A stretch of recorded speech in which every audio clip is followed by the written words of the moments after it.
Ton Créateur est ton époux, l'Éternel des armées est son nom, et ton Rédempteur est le Saint d'Israël. Ésaïe 54, 5. Comme un jeune homme se marie à une vierge, ainsi tes fils te prendront pour épouse. Et comme la fiancée fait la joie de son époux, tu feras la joie de ton Dieu.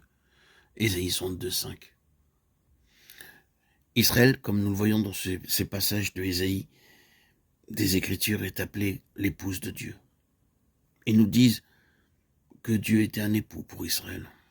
Nous marquons que bien qu'Israël ait été littéralement un homme, il est très souvent présenté sous la forme féminine. Ce n'est pas lui, mais c'est elle qui a été infidèle à Dieu en tant qu'épouse. Il avait racheté Israël par le sang précieux pour qu'il soit son épouse. Nous avons vu que la Pâque avait été une alliance de mariage, et Jérémie, au chapitre 31, dit que lorsque cette alliance fit sortir Israël de l'Égypte, Dieu le prit par la main et devint pour lui un époux. Le sang de l'agneau de la Pâque était le sang d'une alliance de mariage entre le Seigneur et Israël. Cette nuit-là, il unit Israël à lui-même, et il fut ainsi racheté par son sang. Il n'est pas nécessaire de parler beaucoup à ceux qui connaissent l'Ancien Testament de l'amour de Dieu pour Israël. C'est la chose la plus étonnante dans l'histoire. Lorsque nous pensons à ce qu'était Israël et que nous lisons l'histoire de ce peuple dans sa propre attitude, c'est la chose la plus merveilleuse que d'entendre le Seigneur dire « Je t'ai aimé d'un amour éternel » Jérémie 31, 3. Dieu n'a jamais abandonné cet amour, c'est encore un amour éternel. Mais il y a un sanglot dans le cœur de Dieu, c'est un amour désappointé. L'Ancien Testament est cependant une révélation merveilleuse de l'amour de Dieu pour Israël, l'amour du cœur tout entier de Dieu pour une épouse. Comme cet amour a été exprimé, voyez la protection merveilleuse dont Dieu entoura Israël.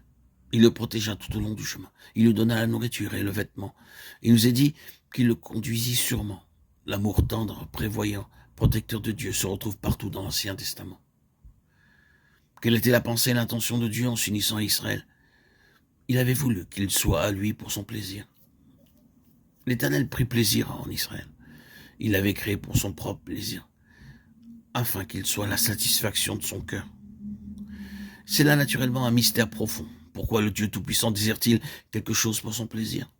Lui qui possède toutes choses, et qui réellement n'a aucun besoin, nous est cependant révélé comme celui qui a créé un peuple pour son plaisir.